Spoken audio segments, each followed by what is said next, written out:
Hey guys, Crystal Thompson here for Pink and Maine. Today we are creating a beautiful floral card using the newest stamp set called Sweet Bouquets. We're going to do some coloring, some layering with some gorgeous previous release dies. Hope you enjoy this tutorial.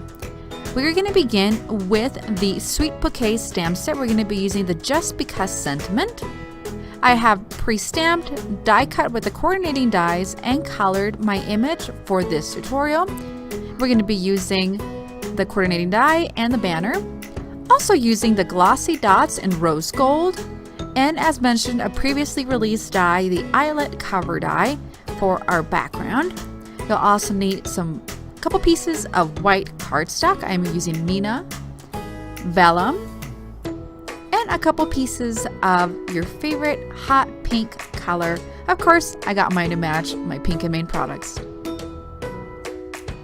We're going to begin by die cutting some of the pink cardstock from the using the eyelet die cover.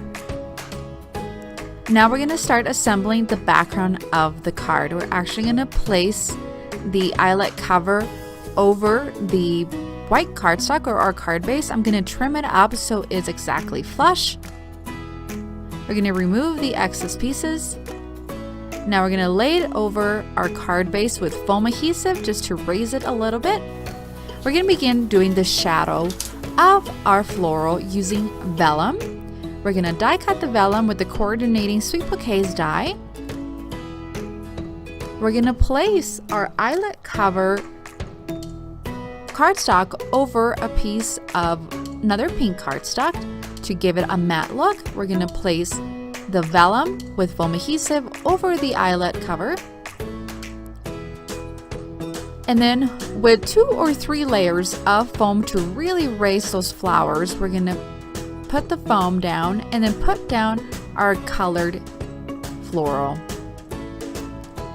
Now we're going to do the sentiment. We are going to die cut the banner from the Sweet Bouquets. We're going to stamp it with pink ink that matches that cardstock. We're going to stamp the Just Because on the little banner. And then with foam, we're going to cut a little strip, put it on the back, remove the backing, and place it on your card. For our finishing touch, we're going to be using the rose gold little circles, and these were released in January for an embellishment. And that does it. What do you think of this card using background dies, not to fully cover the background, but just to raise it a little bit? Thank you so much for joining me today. Have a great day.